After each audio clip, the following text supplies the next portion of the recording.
சேலம் சூரமங்கலம் நெடுஞ்சாலை நகரில் உள்ள அதிமுக கட்சி அலுவலகத்தில் அதிமுக பொதுச் செயலாளர் எடப்பாடி பழனிசாமி செய்தியாளர்களுக்கு பேட்டியளித்தார். அப்பொழுது அவர் கூறும்பொழுது, செங்கோட்டையனின் நடவடிக்கைகளை கடந்த 6 மாதங்களாக கவனித்து வந்ததாகவும், அத்திக்கடவு அவிநாசி திட்டம் வரலாற்று சிறப்புமிக்க திட்டம் என்றும், இதற்கான பாராட்டு விழாவில் ஜெயலலிதா, எம்ஜிஆர் ஆகியோரின் புகைப்படங்கள் இல்லை என்ற காரணத்தை கூறிய செங்கோட்டையன், அவரது தொகுதியில் நடைபெற்ற விலையில்லா சைக்கிள் தரும் நிகழ்ச்சியில் முன்னாள் முதலமைச்சர் கருணாநிதி, தற்பொழுதைய முதலமைச்சர் ஸ்டாலின் படங்கள் மட்டுமே இடம்பெற்ற நிகழ்ச்சியில் கலந்து கொண்டு பேசி சைக்கிள்களை வழங்கி சென்றுள்ளதாக கூறினார்.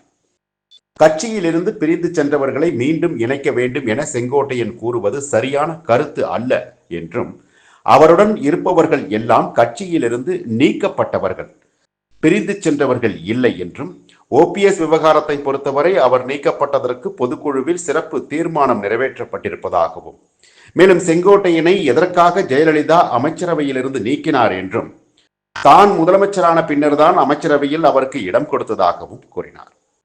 அதேபோல் டிடிவி தினகரனை 10 ஆண்டுக்கு முன்பாகவே ஜெயலலிதா அவரை அடிப்படை உறுப்பினர் பொறுப்பிலிருந்து நீக்கி இருந்ததாகவும், 10 ஆண்டு காலம் வனவாசம் போனவர் எங்களை பற்றி பேசுவதாகவும் கூறினார்.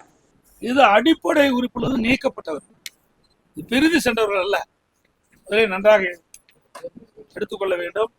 பிரிந்து சென்றவர்கள் அல்ல, இது அடிப்படை உறுப்பிலிருந்து நீக்கப்பட்டவர்கள். இதுக்கு சிறப்பு தீர்மானம் நிறைவேற்றப்பட்டது. இது அனைத்து இந்திய அண்ணா திராவிட முன்னேற்ற கழகத்தினுடைய பொதுக்குழு கூட்டத்தில் சிறப்பு தீர்மானம் நிறைவேற்றப்பட்டது. பொதுக்குழு எடுக்கப்பட்ட முடிவின்படி அடிப்படை உறுப்பினரிலிருந்து நீக்கப்பட்டவரோடு இணைந்து செயல்படுவோம் என்று அறிவித்தால் தலைமை இன்றைக்கு நடவடிக்கை எடுக்கப்படும்.